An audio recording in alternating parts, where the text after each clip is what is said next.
an insurrectionist, openly admitted on this show last night what Cheney is trying to get people in power to understand. Trump is a con. Listen to him. And last year, I honestly put a man above Jesus Christ as my Lord and Savior. I believed in man. I believed what was being told to me. He was the president of our United States. I went to Washington like he called us to. Maybe I believed that America was being robbed of a president, and I now know that that was a lie. His excuse will be ignorance. The men and women in power do not have that excuse. Their explanation is only this: arrogance of self-interest. They know better. The difference between these, that guy knows now that believing the lie got him in trouble, so he wants to talk about it. For the politicians in Trump's pocket, they believe the opposite, that supporting the lie is the way to avoid trouble in primaries. Just listen to one who has fallen the farthest. To try to erase Donald Trump from the Republican Party is insane. And the people who try to erase him are going to wind up getting erased. He is exactly right. Lindsey Graham is exactly right. He once condemned Trump as a con and warned he would destroy the party. Now he is a craven co-conspirator, but he just told you the truth. The party has capitulated to the man. Graham wants to stay in power, so he will not counter the man.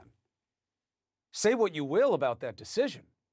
It is obviously a shameful bargain to strike, but it is exactly the kind of deal that Donald Trump loves to make. And right now, the party of Trump, and that's all they are now, party of Trump, P-O-T, a pot filled with Trump tripe. I say this not out of some sense of a desire for more confrontation. We have plenty. This is for the real Republicans out there. You are better than this. You are people who believe that conservatism means something, certainly something more than empty opposition. Liz Cheney does not represent some far-flung notion of you. That used to be what you all were, and now there is one. Your party is now all about supporting a lie and destroying anyone who dares speak the truth. That's never what you said you were about. Never.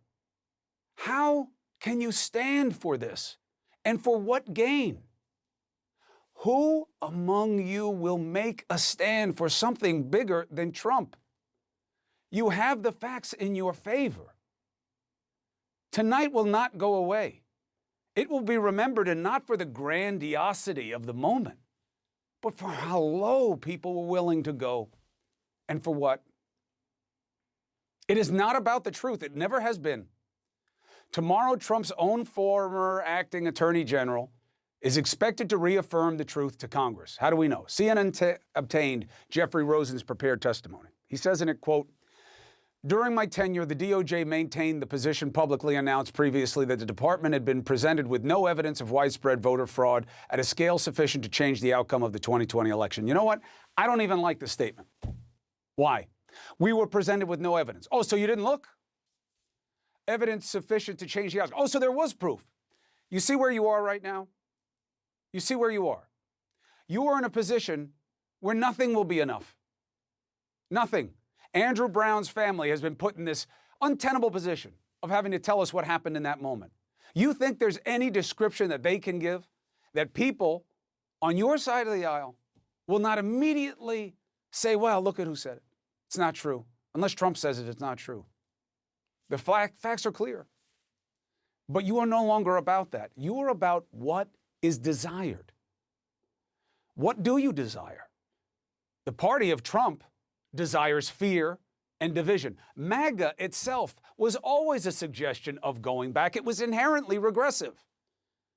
Great again. When? When in America's history has she been more free, more accepting, more understanding of what we're about here? When? Tell me. Because we know where you want to go now. And I have to say you, because this is your party, and until you stand up and say, no, it isn't, this is where you are, this is who you are. You are going back to the days when this country was explicitly about color and class. You have 47 states under your influence of your party introducing more than 360 bills to suppress the vote, particularly in minority communities. Don't smile so fast, Red Hat Brigade, that is struggling to make it work. Yes, poor black folks are going to get hit by this, but so are a lot of you. Poor is poor, my brother and sister. And these are not about color, these laws, just like Jim Crow. They weren't explicitly about color, they were color neutral. But class catches you just the same. And you guys, white and black, are going to be on long lines,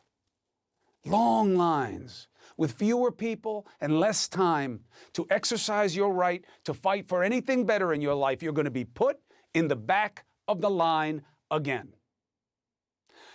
And in the party of Trump, defending a move like this means doing what they do most and best: lie, like Trump's main minion did today. Listen to this. Those Jim Crow laws were drafted by Democrats, they were implemented by Democrats, and they kept Democrats in power. This legislation, to use a phrase that has been popularized on the media recently, is Jim Crow 2.0. This man is proof that politics makes you stupid. This is a debate champion, Ivy League twice over, and that is one of the stupidest arguments I can imagine. He's right, they were Democrats. You know what they also were? Bigots. That's what they were. And you know who now owns that mantle? He does, because he stands for laws that are nothing but discriminatory based on class, face, and place. Jim Crow laws were aimed at making it nearly impossible for Black Americans to vote, without ever mentioning color. The remedy is sitting in the House and the Senate, the For the People Act. It is the only way to change redistricting. Why do you think you have 50 senators on the right side of the aisle that represent less than 25% of this country? Think about that. 50 senators, half the Senate, a quarter of our population. Why? Redistricting. It's also why they are so extreme, because they're playing to a minority. And as long as they rig the game to have the districts the way they are, they can do that. And the only thing that would stop them is some idea of pride or higher purpose or principle. And those are gone because they have decided to mirror a man who has never said those words in deference to himself while telling the truth. The Rules Committee deadlocked tonight on whether to advance the voting rights bill. Democrats say they still have a procedural avenue to bring it to the floor. I hope they do. People need to see where you are on this law and why. This is not both sides. Oh yes, nobody's got a stranglehold on lowering our expectations and feeding our disaffection. That is for sure. Left and right give way to reasonable far too often, but not now. This is about one side being the worst I have ever seen. Never has one man bent on lying had so much power over so many at a time that mattered so much in our modern history. Liz Cheney tonight will be remembered for being the one person, a woman, to stand up and say to a group of largely men, "You are cowards and you have forgotten why we are here."